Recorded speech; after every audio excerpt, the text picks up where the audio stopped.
Investing in your 20s. How to approach this whole investment thingy. For many, your 20s are often the first time that you have some cash on hand, and it can be hard to know what to do, how much to spend, whether to pay back loans, and how much, if anything, to save for the future. Between building your career, indulging in your passions, and spending time with friends, investing often takes a backseat. It can be stressful to tackle, and you might not know what your goals are yet if you want to buy a home, get married, or go back to school. But like learning to cook a decent meal, building your money management skills can help you take care of yourself and your loved ones. So, just as you might go grocery shopping before whipping up a meal, you can take concrete steps to prepare for your investing journey. Watch how to do it.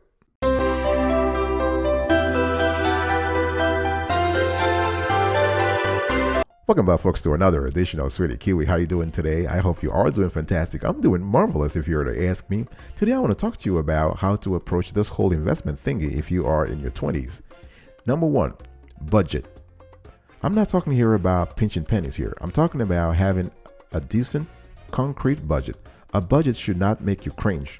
Even if you're not financially inclined, you can still do it. It should be something dynamic and sustainable, something that helps you lead the life you want. So you might think of this as a spending plan. You can call it spending plan or budget, doesn't really matter. But a budget just helps you keep track of your money. At a high level, it captures two numbers: income and expenses. Income means how much do you earn, and expenses, how much do you spend. So if you've ever heard the term balanced budget, that means that those two numbers are equal. Or you might even have some extra income to spend as you please.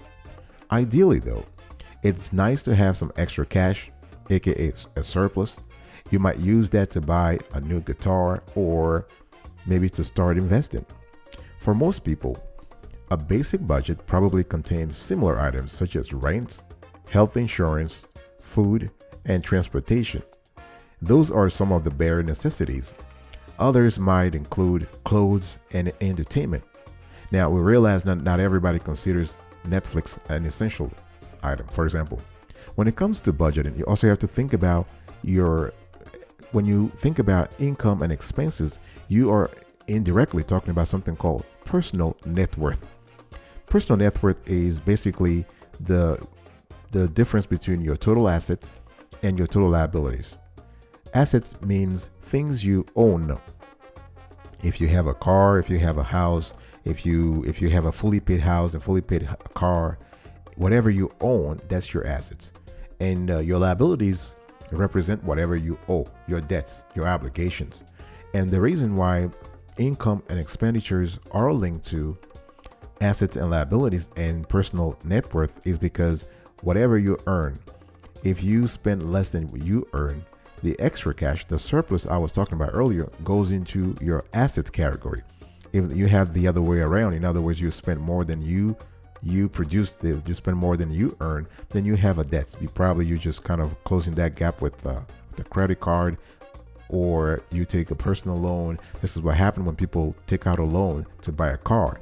They cannot afford the car at the moment, but they still want the car, so they have to get that surplus money from a bank. Once you budget, you need to organize. So your 20s can be an exciting time to socialize and explore. But they are also a great time to start thinking about your goals. And I'm talking here about seriously thinking about your goals, and more specifically, how your money can help you achieve them. This is kind of critical, folks, because any money you have left over, after covering your monthly expense, the surplus I was talking about earlier, you can put that money to work in other ways. Many financial advisors suggest thinking about your money in distinct buckets, each targeted toward a general purpose. Here are some useful categories, some useful buckets, if you will. We have something called the right now money. So what bills are due? So this money is for everything you need immediately to buy food, pay your rent, and cover your medical care. Most people keep this kind of money in a readily accessible checking account. My grandmother even keeps it under the mattress. So you have right now money. You also have an emergency fund. In case you experience changes in your living situation, work, health, or family, it's good to ensure you have some savings which can help you through a rough patch. This could be anywhere from 3 to 6 months of living expenses. So building a cash cushion can help alleviate anxiety about running into a situation where you're not able to cover your bills. Remember though, a lot of experts say 3 to 6 months of living expenses to have in a rainy day fund, but I suggest you have more. You have 6 months or 9 months or 12 months. The reason being, stuff happens, and sometimes when you have a chain of adverse situations, it's kind of hard to cope with the situation with only 3 to 6 months worth of savings. What I'm trying to say here is, say for instance something happens and God forbid somebody gets into an accident and they lose their job, they will not be able to survive with 3 to 6 months worth of living expenses. They need more. So right now, money, emergency fund. You also have something called medium-term money. So what do you plan to do in the next about 3 to 7 years? Is marriage in the cards, or maybe buying a home? For your near-term goals, you might seek a bit more stability. So depending on your time horizon and risk tolerance, this money may belong in a high-yield savings account, a money market account, or a certificate of deposits. The fourth category of money is long-term money. So investing for the long term often means that a person can seek greater risks and rewards. For instance, if you're saving for retirement through a 401k, Roth IRA, or another plan, you might invest in stocks, bonds, or real estate. This is where you might consider a brokerage account. I'll be right back right after this. Don't go anywhere.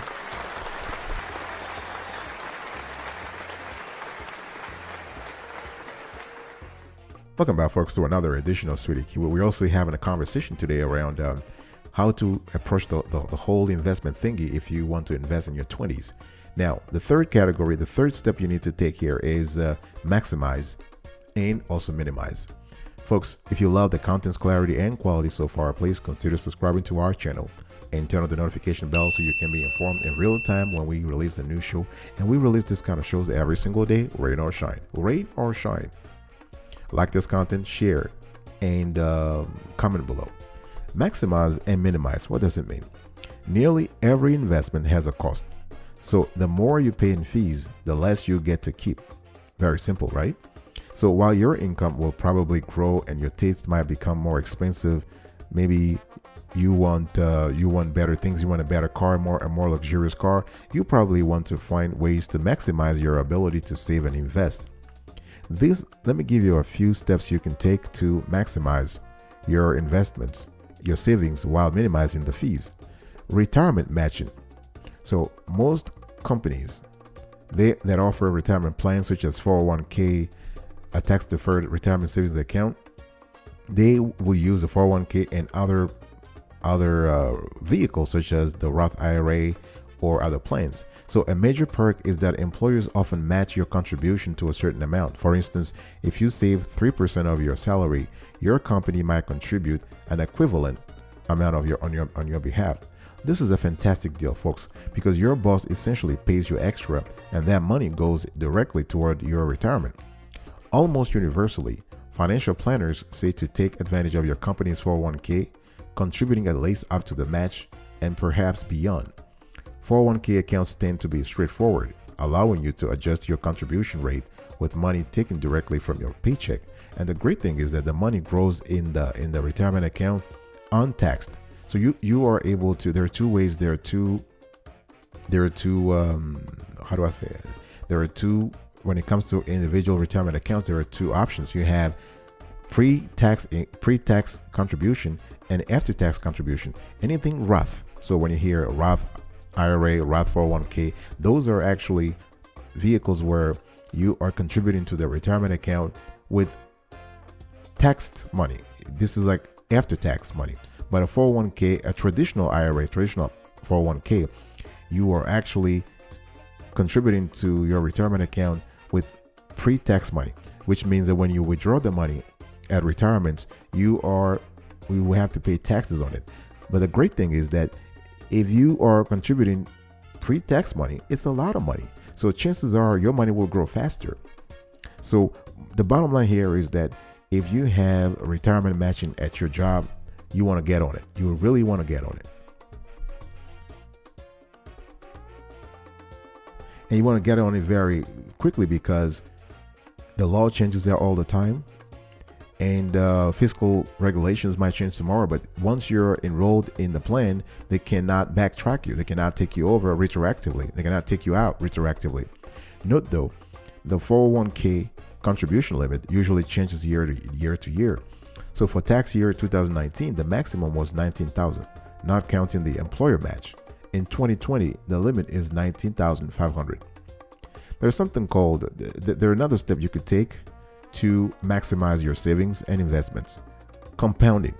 So instead of simple interest, where you receive only interest on the initial amount that you invest, compounding provides investors with interest on both the principal and any interest you accumulate.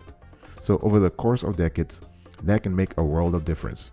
It also means that it's better to start saving and investing as soon as possible. Let's talk about another step you can take to maximize your savings and investments: automation. So if you're all looking for tools that can help automate long-term investments, robo-advisors, there's something called robo-advisors. They can sometimes be worth exploring.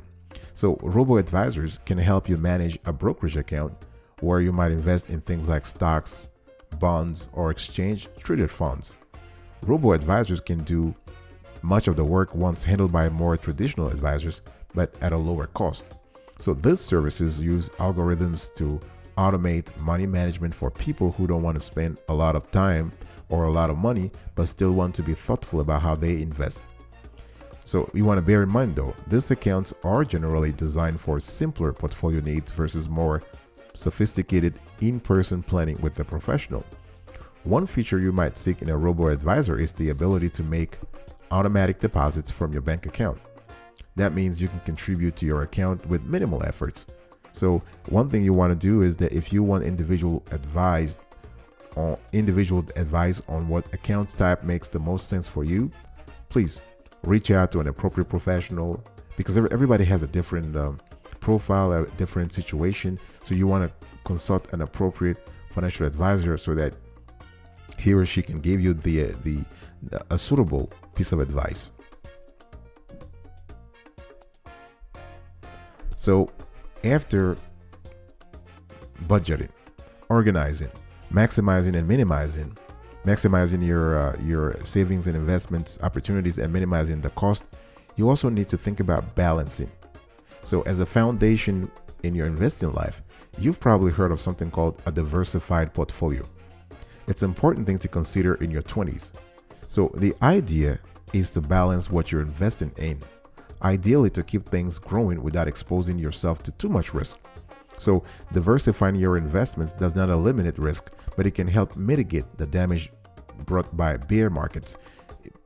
Mitigate means just to reduce the risk, to manage it. Bear markets means that the market is going down. So, the stock prices are dropping. So to construct a balanced portfolio, you might want to invest in a mixture of some higher risk investments, such as stocks, and lower risk investments, such as bonds. You might even decide to diversify within asset classes, for instance, investing in smaller and larger companies or in technology and pharmaceutical companies. One thing you have to pay attention to is that you want to consider the balance you are aiming for right from the get-go. It is important to know exactly the kind of balance you want to achieve across your investments. So note that diversification means that by design, your various investments will probably grow and fall at different rates. While there is no official timeline to rebalance your portfolio, once a year could be a good cadence to start with. Now, some people even advise you to do it quarterly or every 6 months. It depends on your motivation and also whether you have a knack for things financial. If you have some expertise in finance or are interested in financial stuff, then you can review your portfolio every 6 months or every three months. But if you have no interest in it, doing things on a yearly basis is kind of cool. You want to think about investing. So thinking about investing can feel pretty overwhelming, and the challenging, unprecedented conditions people are experiencing in today's market around the world will not make things easier. But when you're ready to take steps forward when it comes to managing and investing your money, you need to think about the four steps that I just gave you. And by doing that, by doing proper homework around your budget, organizing the kind of money you need, the 4 categories as I told you: right now money, emergency fund, medium-term money, and long-term money, and also by maximizing your investments and minimizing the cost, and last but not the least, by balancing your portfolio, you're taking a great step. You will do good. You will do very good in the long run. Again, remember, investment is a long-term goal. It's not a quick thing. It's not a quickie. It is a long-term goal. Good luck. I will see you next time. But until then, remember, stay marvelous.